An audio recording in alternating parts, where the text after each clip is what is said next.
You know how fast you were going? What? How fast you were going? I don't know. 10? 8.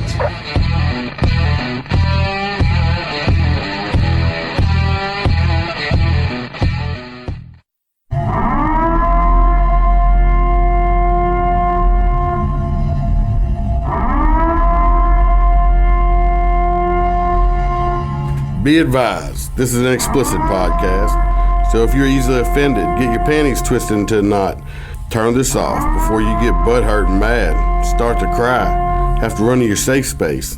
All opinions are those of the host and his guest, and do not reflect the opinions of any government agency.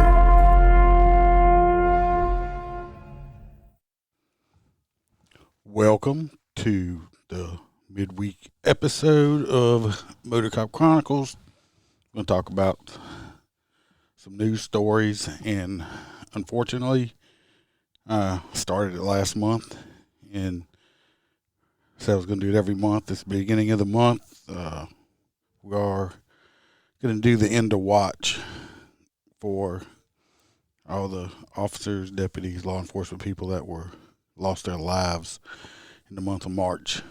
So, like I said, I don't feel like enough people talk about them, and most of it, damn near all of it, don't hit the national media news at all. So, let's get it started. I did hear this one thing. I'm going to play it on mental toughness. So, listen up, and then we'll start talking about the news. Mental toughness. The ability to cope with or handle pressure, stress, and adversity. The ability to persist when times are tough. A refusal to quit when all others give in. There's perhaps no better gift you can give yourself than to develop the strong, undefeatable mind. A strong mind brings with it a strong life. A life that can knock you down time after time because you know you are strong enough to get up every single time. That mental strength that will see you win in life more than you lose. That mental strength that your opponents fear more than anything. Because it is impossible to beat someone who never gives up. I decide my future because I decide what I do now.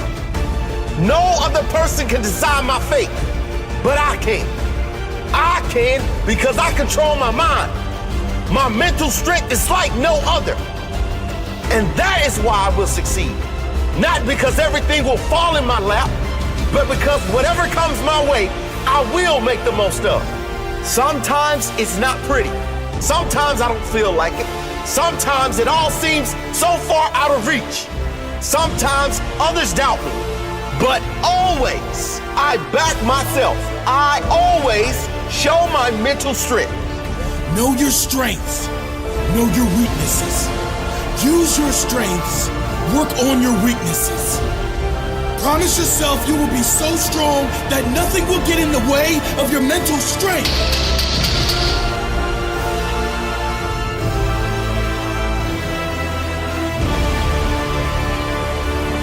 Your greatest obstacle and your greatest strength stare back at you in the mirror every day. The quality of your life depends on which one you feed the most. Which one is stronger? Which one are you feeding? Only you can decide that. Only you can decide what your life is worth. I don't care whether you are taller, more brilliant, or smarter than me, because I've got mental toughness that keeps me going when the going gets tough. The greatest battle of all time was not fought in Africa. The greatest battle of all time was not fought in America. Neither the greatest battle was the one fought during the First and the Second World War. The greatest battle ever is the battle of the mind. The mind decides everything. The mind decides your future because it is the mind that decides what you do now. The world can imprison you. Others will try to do everything to kill you and your dream. One thing, they cannot imprison the power of your mind. Don't give up. Don't give in. be transformed by renewing your mind. When you change your mind, you can change the world.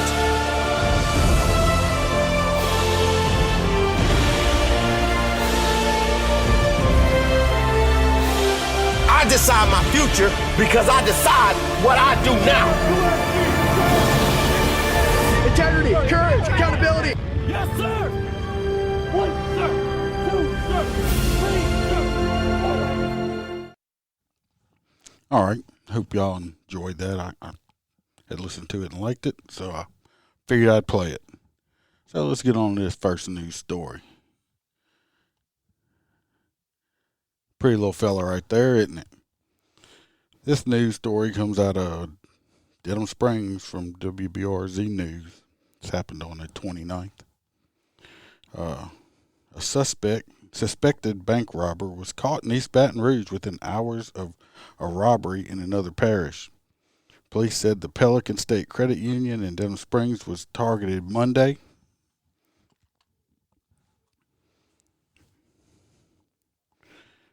Monday morning, and the staff set off the silent panic alarm, which called police to the scene. Investigators said a man identified as Sean DeBourbon, that is him if you're watching the video, entered the building with a gun and demanded the bank tellers give him money. He fled the business before officers arrived, but was captured by BRPD a short while later. BRPD believes that DeBourbon also carried out a robbery at a bank on South Sherwood Boulevard earlier in the month. He was booked in East Baton Rouge Parish Jail and will be turned over to authorities in Livingston Parish to face additional charges over there.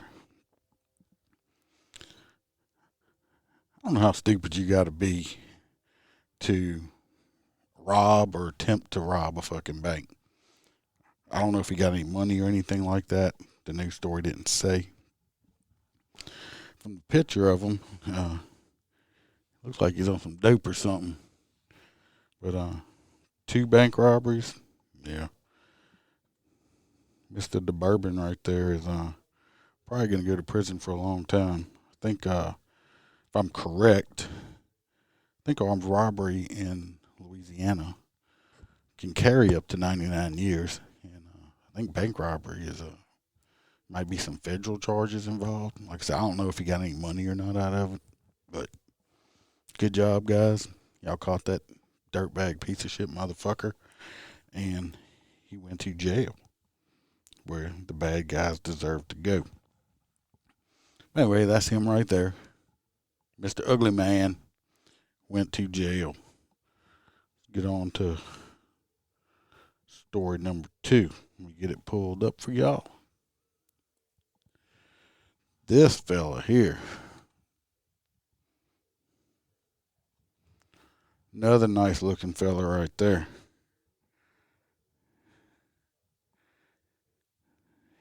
He is a Louisiana man who was arrested on charges of possession of marijuana with a child present.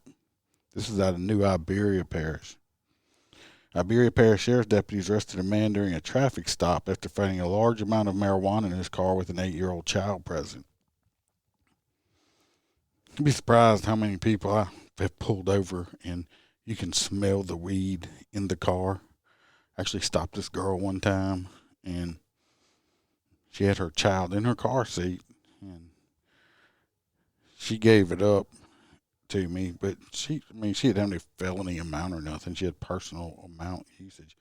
But you think these people would think a little bit better than having the illegal substance in the car with you with your child, and especially just the fucking smell of it alone.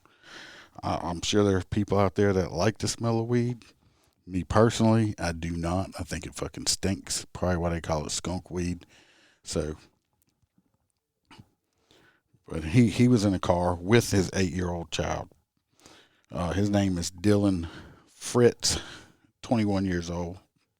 He was charged with possession of a Schedule I narcotic, possession with the intent to distribute, possession of drug paraphernalia, possession of a firearm with a controlled dangerous substance, and possession of controlled dangerous substance in the presence of a juvenile. Sheriff's deputy pulled Fritz over in a traffic stop around 11 p.m. Saturday night, March 27, found 33.09 grams of marijuana, a marijuana grinder, a Beretta 9mm pistol. I had a Beretta 9 we used to carry. I actually was one of my favorite duty weapons I ever carried. It was heavy as a motherfucker, but I always liked the way it shot. A woman and the 8-year-old child were also in the car at the time. Fritz claimed ownerships of the item. At least he was a big enough fucking man to own up to it, because I've been on stuff like that before, and everybody's like, oh, I don't know who it is. I don't know who it's for. I don't know. Then you end up bringing everybody to fucking jail. Have to call CPS for the child and everything else. So at least dipshit right here, Mr. Dillon, was man enough to take possession and ownership of it. But I'm sure the woman that he was with was probably token on it too. He was booked in the Iberia Parish Correction Center, and his bail was set at $12,000. Children are our greatest gift, and adults need to be more conscious of what children witness, said Sheriff Tommy Romero. I urged adults and parents to be positive examples in their child's lives. The arrest of a parent or family member is detrimental to the health and well-being of a child. I will not tolerate this irresponsible behavior. Well, good for him. Like I said, it's marijuana. I mean, me personally, it's not a hard drug. But he had enough in his possession to be considered distribution where he could possibly sell it. And I'm pretty sure, 100% sure he knew that shit was in there with that child. Now, this poor child had to witness, most likely, I'm assuming that this is his child. I don't know, the story don't say. But this child still had to witness him being arrested and handcuffed and brought to jail. And that kid will probably remember that for probably the rest of his life. He's old enough to remember shit like that. Come on, dude. That's just fucking stupid. Leave your weed at the goddamn house if it's personal use. Fuck. Stop being a dumbass. So anyway, that's Mr. Dillon. Fritz, if you're watching the video, dirtbag number 2 for the day, going to jail for weed like a dumbass. Number 3, this fine fella right here with if you're on the live video or come watch it, you'll see him. He's so fancy. He don't have a teardrop tattoo under his fucking eye, but he has a heart tattoo under his eye. This piece of shit right here. The headline read, "Grinder and the alleged almost Dahmer in Louisiana."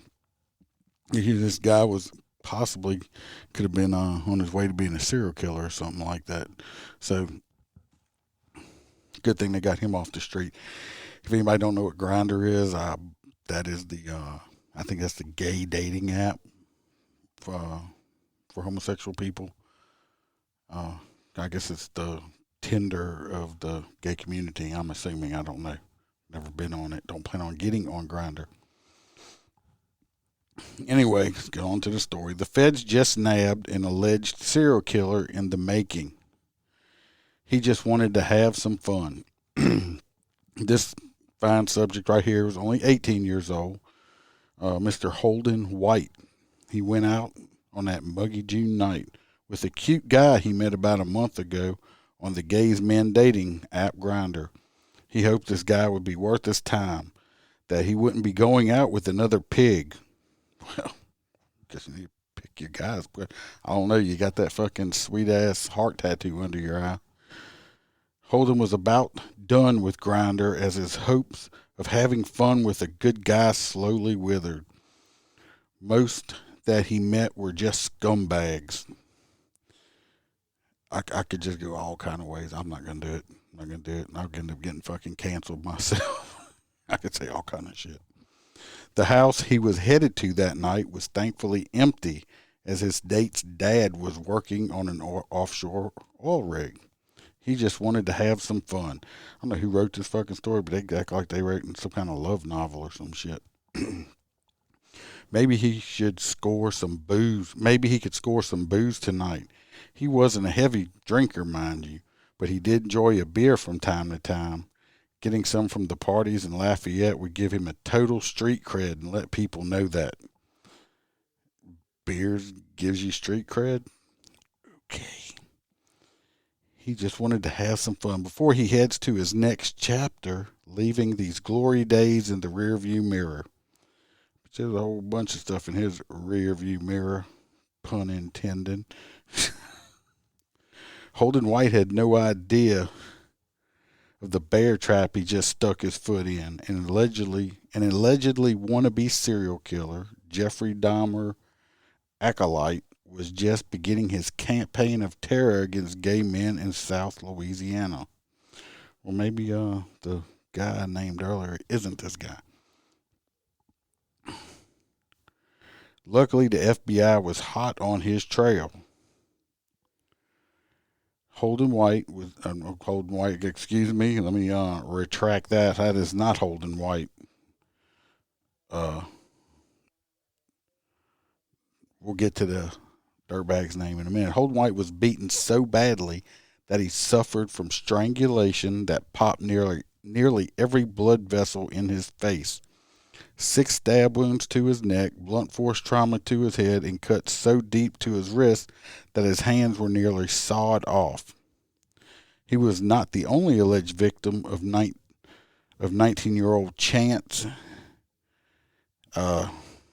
His last name, Senecca. I'm not sure how you pronounce it, but that's how you spell it. I'm not good with these last names, as y'all know. He had also allegedly and successfully kidnapped 2 other gay or bisexual men. There were 6 counts in the indictment, according to the FBI and the Attorney General's Office of the Western District of Louisiana. Attempted murder, committing a hate crime, kidnapping, firearms violation, and obstruction of justice because he tried to cover his alleged crimes by deleting electronic communications about them. I mean, everybody that does this is going to try to delete the shit, right? I mean, who the fuck just want to keep the shit on your phone or whatever? He faces a potential life sentence. White arrived at Dirtbag's dad's house and was strangled into unconsciousness before being dumped in the bathtub. It is not clear whether he willingly put the handcuffs on, but they ended up on his wrist. We are not sure what happened from there, but he woke with a profound pain in his wrist. They had been sliced to the bone, and White had been stabbed 6 times in the neck. Surprised this motherfucker didn't die. This is a lucky motherfucker right there. Somebody's definitely looking out for him. His hands were intended as a trophy, but Dirtbag could go no farther when he got to the bone. He should have got a better fucking saw or a hatchet or something. Imagine the pain you have to be in, looking down, your hands are damn near amputated. What is most remarkable in the federal grand jury's allegation against Chance is his alleged overarching plan to dismember and keep parts of the men he was going to kidnap.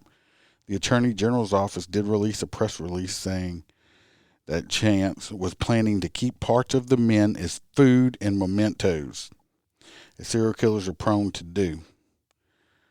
He did have a picture of Jeffrey Dahmer on as his Facebook avatar. Well, that's a fucking person you really want to look up to, and he wants to eat people and shit. That's just nasty. You gotta be a sick motherfucker. There's a lot that could be said of Mr. Chance. If indeed he did entertain genuine fantasy of anthropophagy, the consumption of human flesh, it would be pure speculation, even if he was found guilty on these other counts after trial, because it would be far more likely he just entertained them and broadcast them to investigators for shock value, not because of genuine psychology, being a psychopath. The author cannot say one way or the other about Chance and the alleged cannibalistic drives. It seems from what we know so far that the allegations and complaint are true. the allegations in the complaint against Chance are true, his crimes would be considered hate crimes based on sexual orientation, that is, hate of the other that drove him. The explicit bigotry is not something you see in real cannibals. There is definitely a level of self-hatred arguably present in real cannibals. So I guess he's not a real cannibal. He just thought about being a cannibal. And I guess the hate crime was because of his targeting of gay men. So anyway, he got arrested, and with about it, he's probably going to end up in a mental hospital somewhere. Hopefully for the rest of his life, and they don't let him out.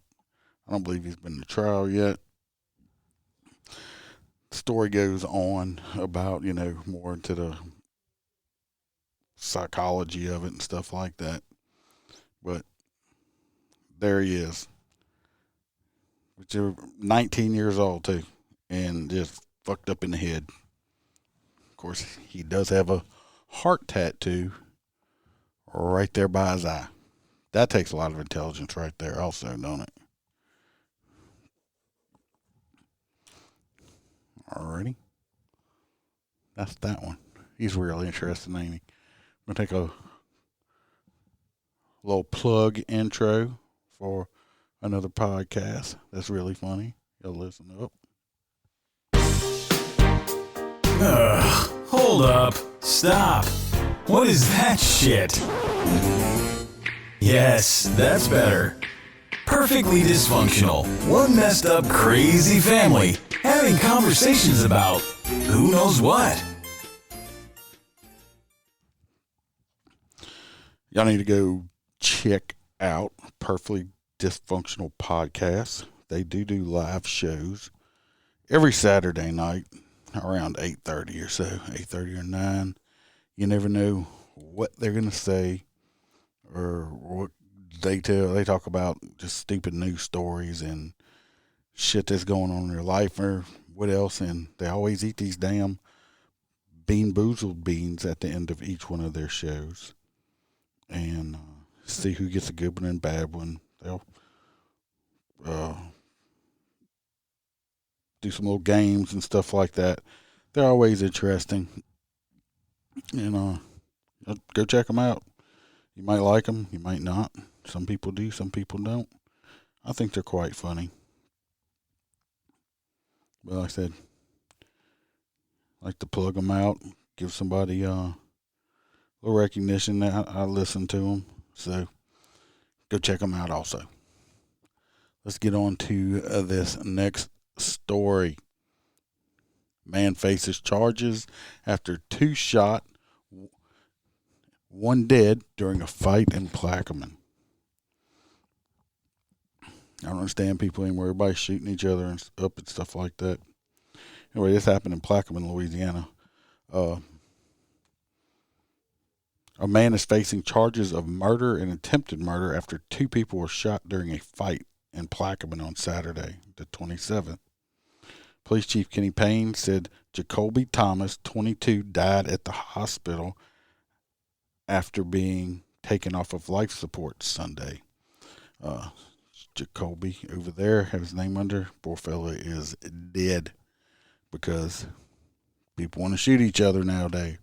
Because that's what we do. We don't fight. We just shoot the fuck out of each other. I don't understand why people just don't fist fight anymore. I remember getting in fist fights with people, and we just, win or lose, you go fucking eat lunch with them afterwards. It was done. Not anymore. The other victim has been released from the hospital. Malachi Bosley, or Bosley, however he says it, was arrested and charged with 1 count of second-degree murder and 1 count of attempted second-degree murder. He gets convicted of that, the second-degree murder. That's a mandatory life sentence. No ifs, ands, buts about it. According to Chief Payne, it happened on Harmison Street around 2 p.m. Saturday when the 2 victims were fighting, and Bosley jumped in to help his cousin, who was apparently losing. All right, well, your fucking cousin's losing the fight. Let him lose the fight. Payne added, Mosley started pistol whipping Thomas, but hit him with the barrel of the gun instead of the butt. And guess what? Had his finger on the trigger. Payne said Thomas was shot in the head and the bullet then hit the second victim in the back. So the bullet went through this one poor fella's head and into the other person's back. So it just makes no fucking sense whatsoever. You're going to pistol whip a motherfucker with the barrel? Don't he know you're supposed to use the butt as a gun? And don't be having your finger on the trigger unless you plan on shooting somebody. So anyway, Mr. Mosley right there, it's a good chance he may spend the rest of his life in prison because he didn't want his cousin's ass to get beat, and he wants to jump in, and two of them beat up on one guy, and now two people are shot. One's dead, and fucking they both look young, probably in their early 20s, and one now, his family's going to be without their son, possibly children without their father, and same with the other one. He's not dead, but he's probably going to spend most of his adult life, if not all of it, at Angola over a stupid-ass fight. Is that the dumbest shit? Yes, it is. People just can't fight no more. Just get in a fight and go about your business. All right. Well, we're going to coming up on the part that I don't like doing, but like I said, I think it needs to be done.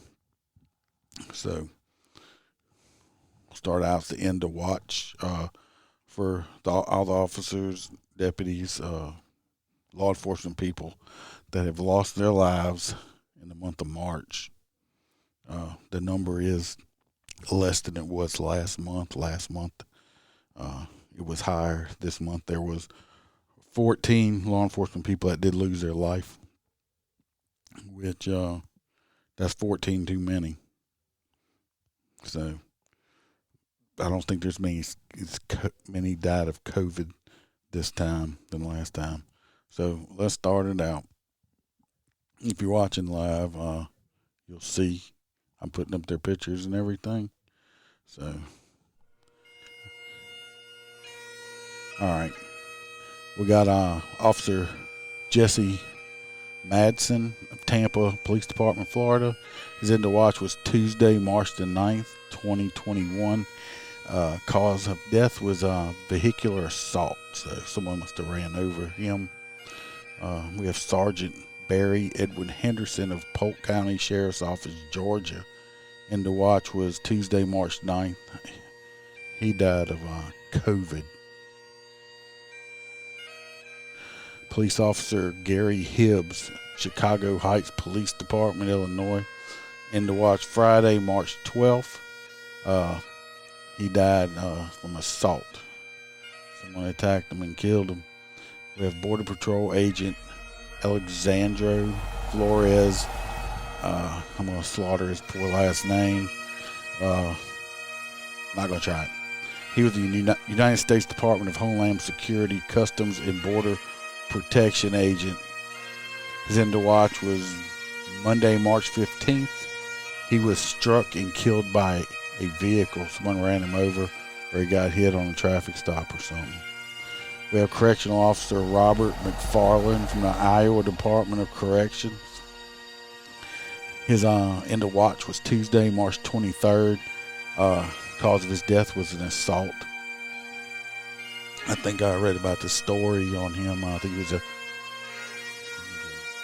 attacked by some inmates.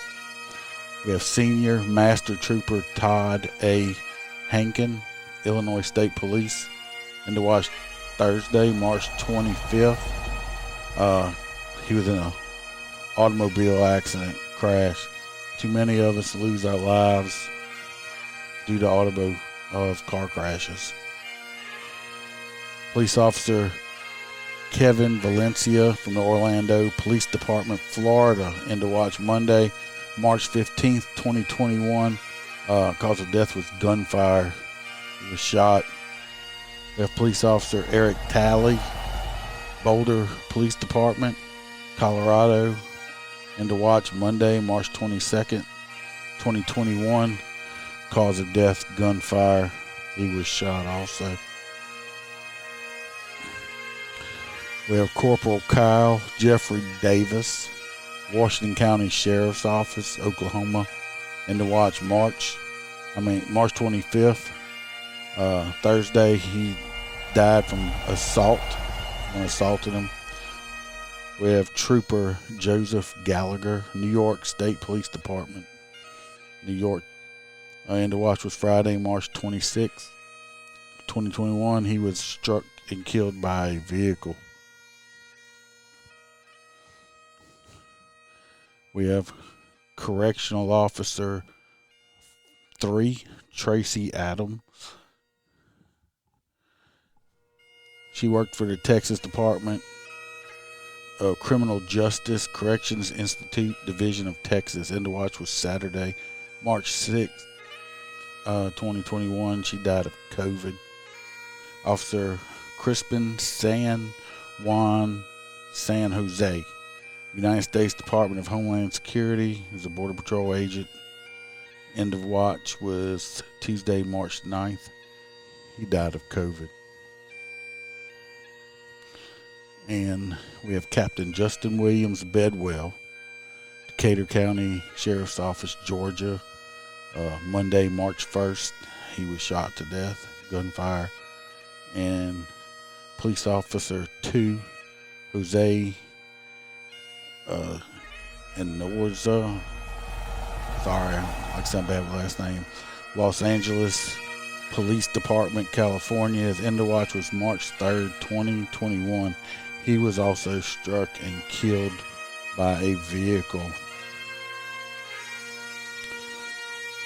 So there was less, fewer of us were killed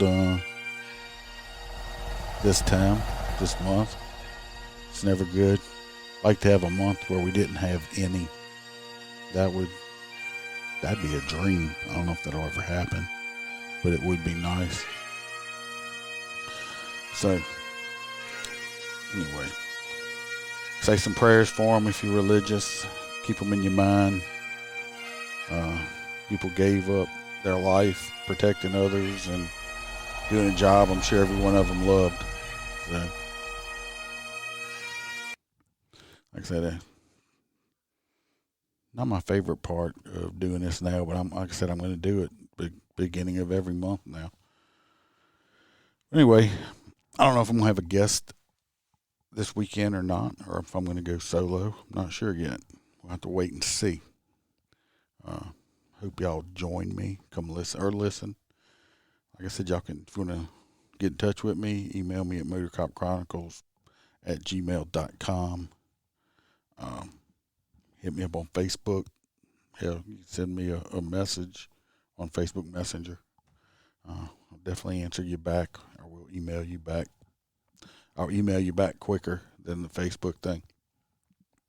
As I always say, if you're in law enforcement and you want me to tell your story, you want to come on and tell your story, if you know someone that may be interested, let them know. Hey, like and share. If you're on Apple Podcasts, listening, give me a review, good or bad. If it's bad, let me know why. If it's good, if you like me, let me know why. Let's move up on the algorithm. And like I said, I hope everybody's having a good week. It's hump day. So, well, I really got one more day left to work this week, so I'm off Friday. I talked about going out and working some overtime, writing some tickets. We will see. Tickets always bring stories a lot of the time anyway. Anyway, I appreciate everybody listening, especially my overseas people. I took over doing the publishing on it now. Bam's busy. She's making cups and everything. And I looked at it. I do have some people that listen overseas, and I appreciate y'all. Australia, New Zealand, all these people like that. Hey, I'd love to have an Australian to talk to an Australian cop or something like that. That would be extremely interesting. See how law enforcement is over there, down under. My mom always wanted to go to Australia. Never got there because she was scared of flying, but she always talked about it. So I'm not going to ramble on. All right, till this weekend, everybody be safe. Watch your back and keep your head on a swivel. Always remember to smile, because the Iceman could always be behind you. I'm cranking up on the throttle. This is how legends are made.